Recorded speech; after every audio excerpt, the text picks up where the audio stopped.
السلام علیکم عزیز طلباء و طالبات اور اردو سے محبت رکھنے والے سامعین و حضرات اور اردو کے معلمین و معلمات، آج کی اس ویڈیو میں ہم بات کریں گے کہ موجودہ دور میں کون سا طریقۂ تدریس موزوں ہیں اور کیوں ہیں۔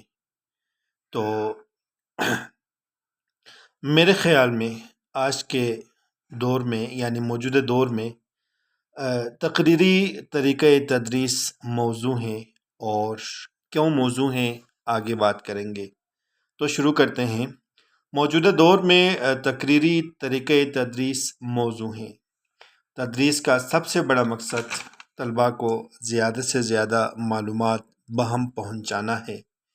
اب تک استاد کا طریقۂ تدریس تقریری سبق ہی تدریس کا سب سے بڑا سہارا تھا، لیکن جدید تعلیمی فکر نے تعلیم کو بامقصد ذاتی سرگرمی کا نتیجہ قرار دیا۔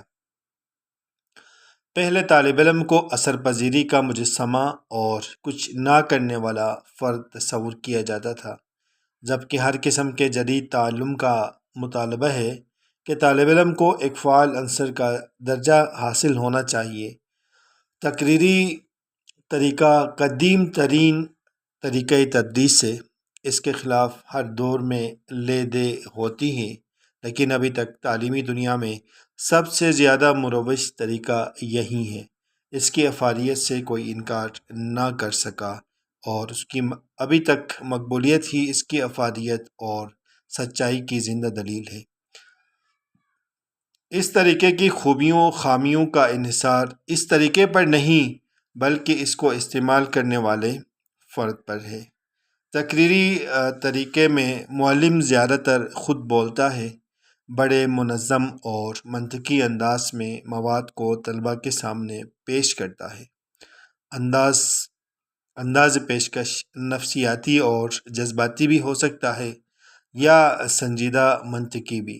اصل مقصد معلم کا طلباء کے سامنے معلومات اور افکار پیش کرنا ہے۔ یہ بیانیہ طریقے سے یا کہانی کے طریقے سے ملایا نہیں جا سکتا، کیونکہ بیانیہ یا کہانی اس میں طلباء کو ضروری مواد مختصر وقت میں پیش کیا جاتا ہے، جبکہ لیکچر طویل اور مفصل ہوتا ہے۔ یہ طریقہ جماعت میں طلباء کی تعداد کے پیش نظر مفید سمجھا جاتا ہے، کیونکہ زیادہ تعداد کی صورت میں فرداً جانچ اور رہنمائی دشوار ہوتی ہے، اور اس صورت میں لیکچر کے ذریعے یہ مقصد پورا ہو سکتا ہے۔ اس طرح تھوڑے سے وقت میں یکساں طور پر بڑی تعداد کو زیادہ معلومات بہم پہنچائی جا سکتی ہے، اور پہنچانا یہ ممکن ہو سکتا ہے۔ اس کی تعریف کچھ یوں بھی کی جا سکتی ہے کہ یہ ایک ایسا طریقۂ تدریس ہے جس میں یک طرفہ معلومات معلم دیتا ہے اور طلباء خاموشی سے سنتے ہیں اور نوٹ کرتے جاتے ہیں۔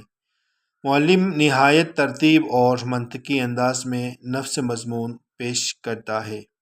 تحقیق نے واضح کیا ہے کہ یہ طریقۂ تدریس، یہ طریقہ معلم کے مخصوص مقاصد پر منحصر ہے۔ بہرحال اس طریقے میں معلم الفاظ کے انتخاب، انداز و گفتار اور دیگر بدنی حرکات و علامات کے ذریعے بھی مخصوص جذبات اور احساسات، رویوں اور افکار و عقائد کو طلباء کی طرف منتقل کرتا رہتا ہے۔ معلم اعظم نبی کریم صلی اللہ علیہ وسلم نہایت نرم اور شیریں لب و لہجے میں تقریر فرماتے، اور تقریر بالکل واضح اور مختصر مگر جامع ہوتی۔ زبان سادہ اور فصیح اور رفتار درمیانی ہوتی، آواز معتدل اور صاف۔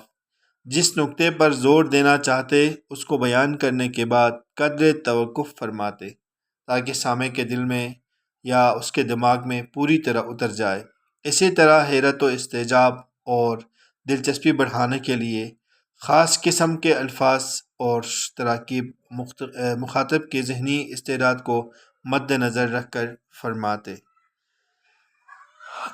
عزیز طلباء، ابھی تک ہم نے بات کی کہ ہم نے شروع میں دعویٰ کیا تھا کہ آج کے دور میں یعنی موجودہ دور میں کون سا طریقۂ تدریس موزوں ہیں، تو ہم نے بتا دیا کہ یہ تقریری طریقۂ تدریس موضوع ہیں، اس پہ بات ہو گئی۔